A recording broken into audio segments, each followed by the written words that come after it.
bienvenue pour cette troisième chronique sur ma voix. Aujourd'hui, j'ai envie de vous parler d'une de mes patientes. Oui, je dis patient même si je suis médecin, même si je ne suis pas médecin, pardon, parce que je trouve que client, c'est un peu trop réducteur et que, je sais pas, il y a une mauvaise énergie dedans. Donc, j'ai envie de dire patient, même si en soi, je n'ai pas le droit.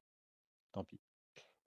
Donc cette patiente, en fait, elle se définit comme étant gentille et peut-être trop gentille. Et je pense que c'est rigolo parce que le terme gentil, qui en soi est positif, est souvent vu comme négatif. C'est ce qu'on dit souvent entre gars. Quand il y a une fille qui te définit comme gentille et que toi, tu as envie de sortir avec elle, souvent, c'est pas bon pour toi. C'est que tu as été défini, catalogué dans la friend zone, donc c'est mort.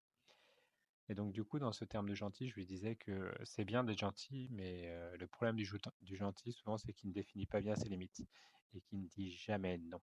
Et donc, il est intéressant de pouvoir dire non, de pouvoir définir ses limites, parce que comme ça, on se définit une identité.